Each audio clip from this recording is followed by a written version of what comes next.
Okay,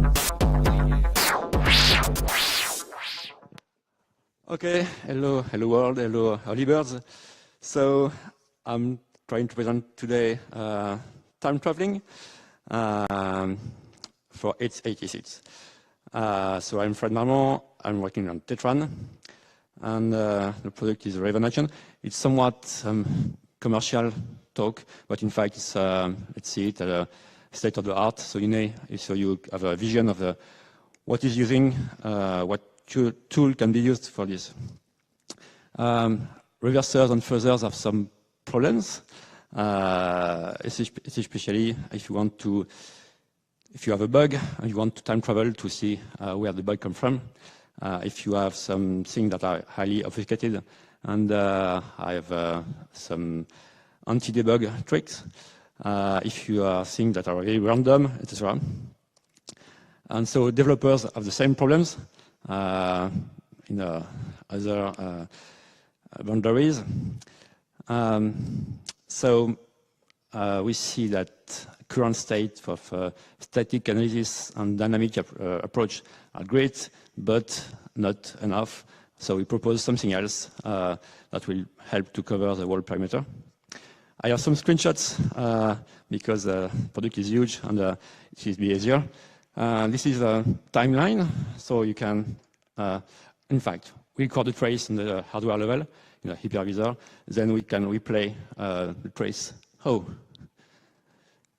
I don't know if you can read, but it's assembly here. Okay, so this is a timeline. You can click where you want. In 20 milliseconds, you have the full CPU memory at every point. How? It's not full HDMI. You crop pixels. Yeah, so if you want a demo, I can make a real demo in my laptop or in a room over there. So you have here some call stack from RIN 3 to RIN 0. Yes, you see we have libc kernel and instruction accuracy. You can reverse things about, imagine you have a kernel crash, code check is here. You can time travel. We have access to every read, write, execute at the physical level. So we can select any memory you want and see in the past or in the future you has been or will read, write, execute some bytes. I hope you can read something on the screen.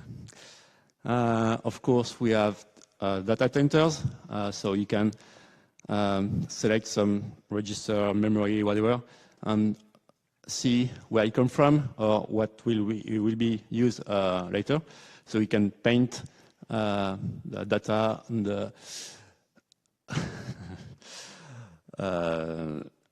the dump registers and assembly. You also have painters with graphs, so you can directly see what the path data took.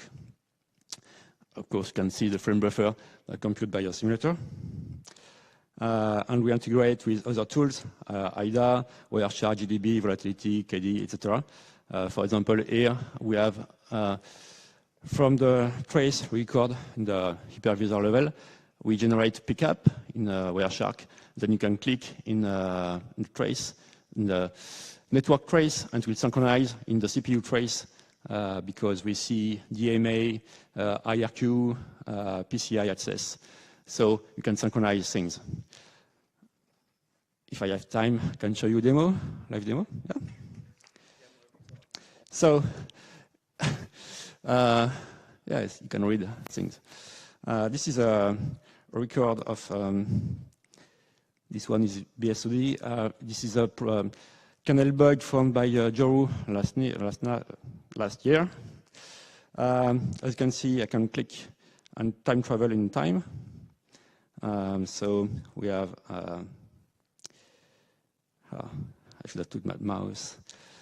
Backtrack here is huge.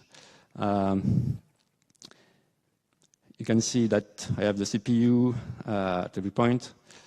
If I want to see my bug check. with typo. Bug check. Okay, we found bug check here.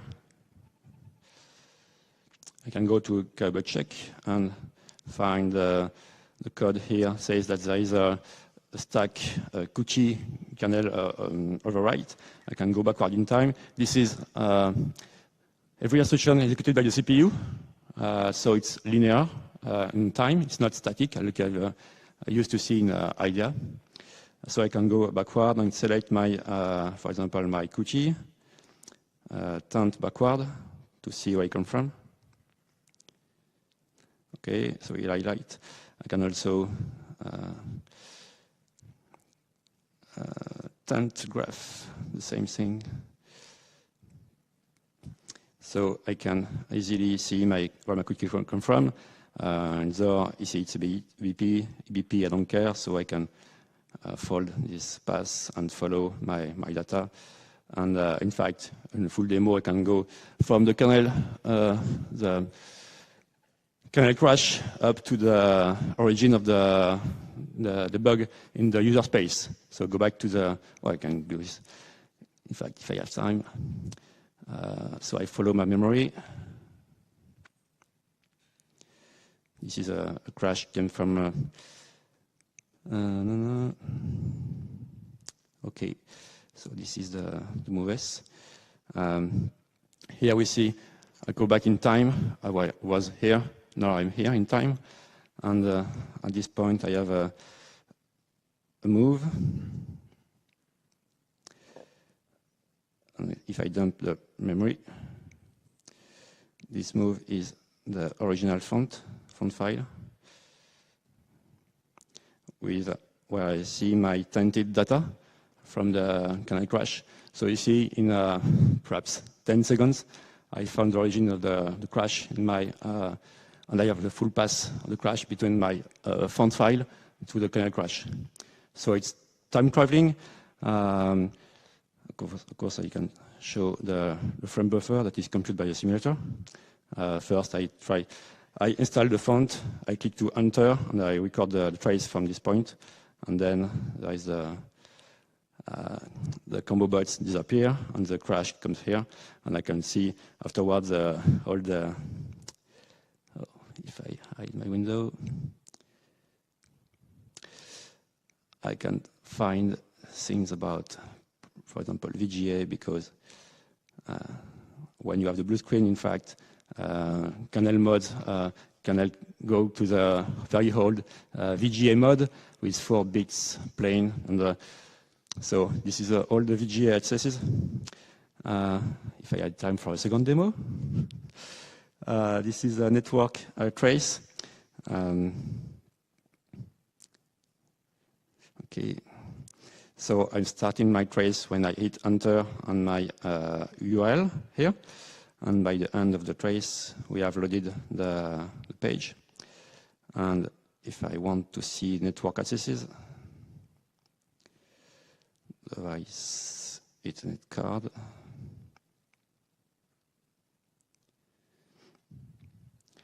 I can iterate on my results. I see there are PCI access. Perhaps you can't read, but in a full HDMI, full high definition level, you can see PCI access to physical memory. And in fact, from this trace, we generate by a Python script the pickup. You see that there is some problem in the protocol because the checksum is computed by the network card and not by the CPU. In fact, we record things between the hardware and the CPU MMU. If you record the trace, network trace, and the RG45 and see the difference, you see that the network card in itself is doing some stuff. And if we click on some packets, in fact, we synchronize with the CPU trace, and you see this widget is time traveling from data. In this packet, I receive my system receiving some network packet.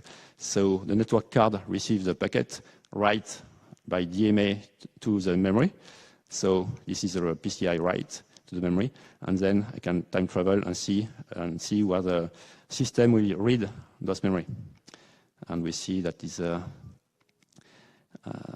I hide this and go to my backtrace, we see where this packet is read.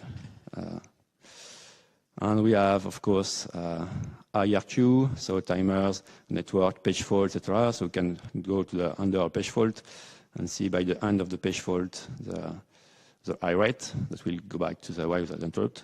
So in fact, it's very useful for reversing drivers, building drivers, reversing highly obfuscated code, because imagine you have something very cryptographic. You may have all this part will be cryptographic. Just go by the end of the crypto and you have the encrypted code or things. So if you have anti-debug tricks, you just have to go after the debug trick, because we're not a debugger, we are a CPU. Yes, I should have started from this. We record the trace at the CPU level, so we are a CPU simulator. We record the trace real time on a hypervisor. Then we replay this trace on our simulator that will generate a huge database that we can use real time. I can speak for hours if you want, but I don't know. So perhaps just my last slide. If you have questions.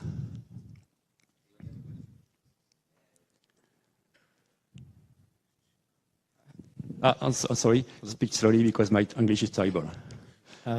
How much overhead do you see, especially with respect to I/O?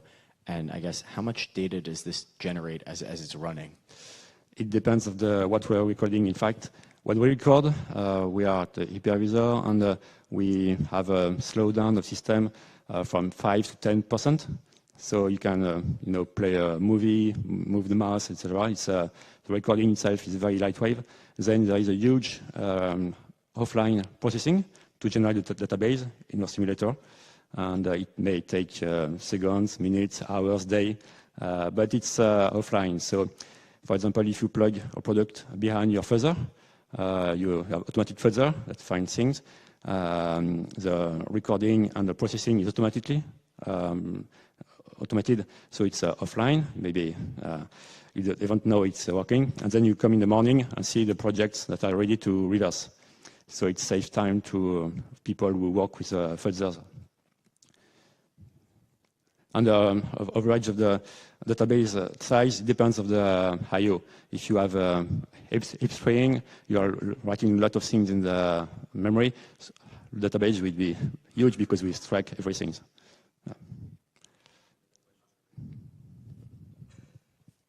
So when will this be released? And is there a repository link? Sorry.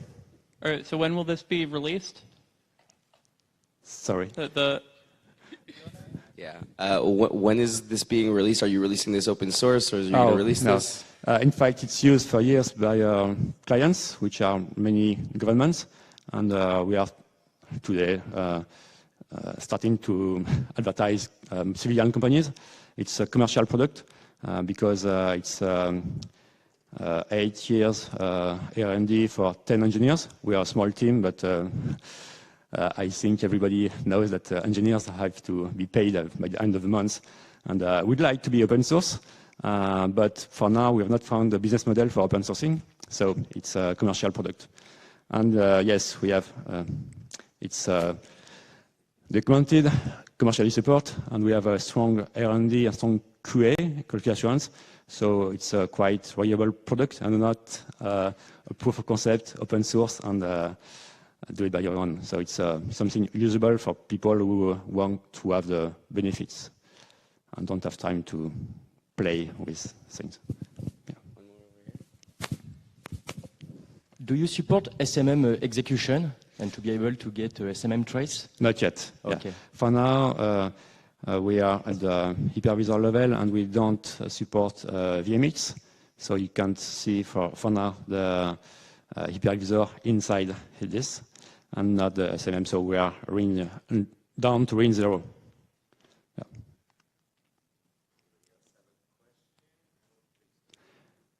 So I'm open here for demo if you want to